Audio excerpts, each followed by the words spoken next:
Welcome everybody, I am your host, Bad Guy the Entertainer, aka Mr. Hate, and this is Pop Culture Digest, where I surf the algorithm from platform to platform, bringing you all the pop culture moments you have missed this week. People, let's get into this bitch right about now.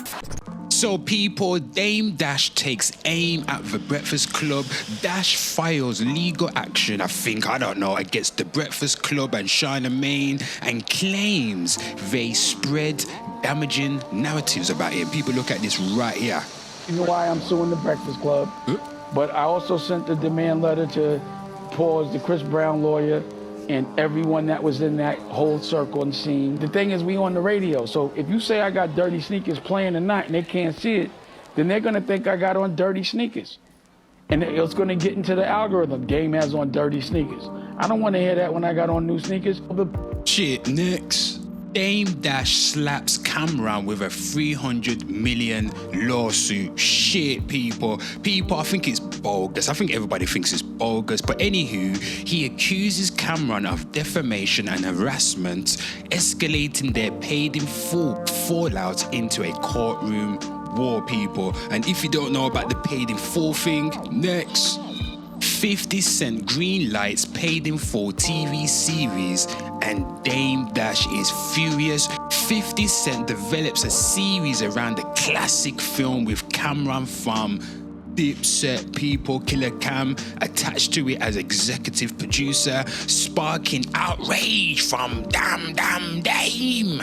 People, as tension rises between Dame Dash versus everybody, Dame Dash teams up with Supreme McGriff for TV doc series. Dash links with Kenneth Supreme McGriff, Queen's Kingpin, and 50 Cent's rival to announce the Supreme Team project. People, look at this right here.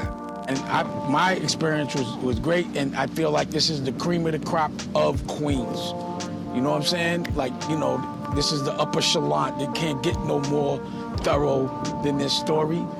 And I think it's gonna be interesting how this all rolls out, the narrative of the story. But do understand that my job...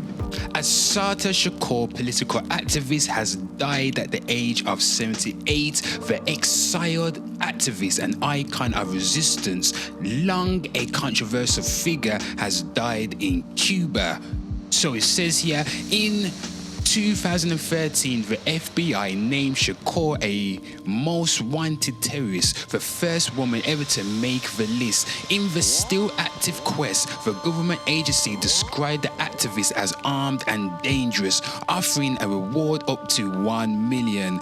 Born Joanne Deborah Byron, the activist changed her name in 1971, according to The Guardian. The outlet noted her activism could be traced back to her college days in 1960s, where she became involved with the Golden Drum Society. Security unit.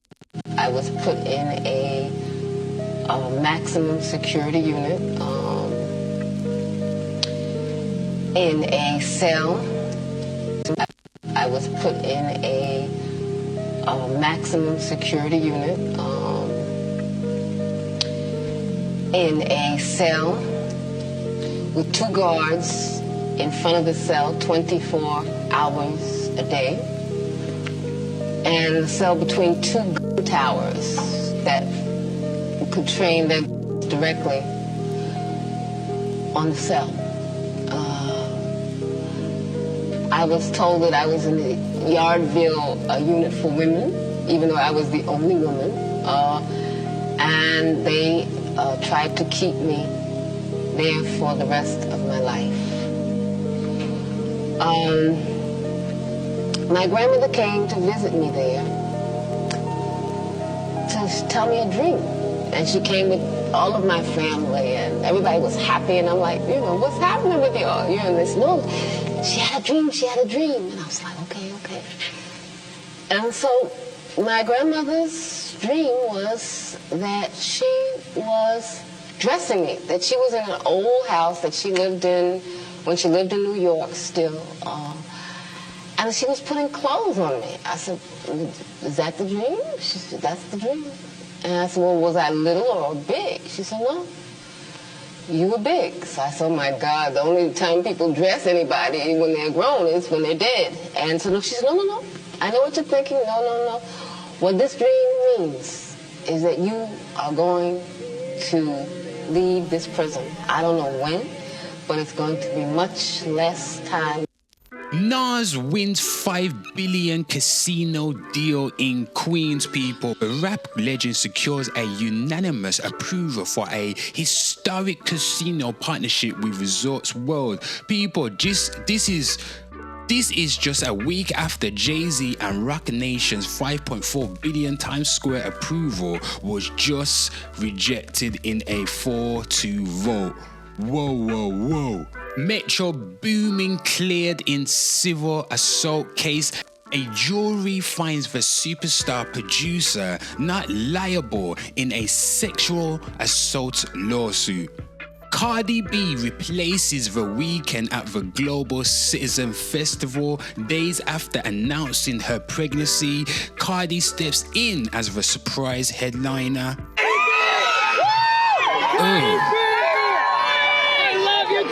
People, that's a build a bitch body right there. All accessories so separate. So this Cardi B looks absolutely stunning with her baby bump at her meet and greet yesterday. Lord have mercy. If you call this good shit, Lord have mercy. If you call this absolutely stunning, then I am Princess Diana of Wales. Shit. Look at this right here, people. Jesus Christ. God, this caption says right here, hip hanging off the bone. Shit. Look at... Diddy heads back to court to overturn conviction. So people, Sean Diddy Combs, aka the Diddler, aka the Harlem Oiler, fights to toss a prostitution conviction in ongoing legal battles. People, this fucking pedophile needs to get put under the fucking jail right now. Singer David poured into missing teen case. If you don't know about this, people, he's a pedo. This girl right here was underage when they were in a relationship. Police probe continues around the disappearance of Celeste Rivas. And people that found her dismembered body in a Tesla, which was linked to this singer right here, this pedophile right here. And also, the police are investigating David and his friends as we speak. Catch this goddamn pedo. Mobb Deep announced comeback album Infinite. The Queen's rap duo unveils their first full-length since 2014, led by the single Against the World, people. It says right here, the 15-track record is the first full-length effort from the duo since member Prodigy passed away in 2017. Surviving member Havoc produced the album. Whoa.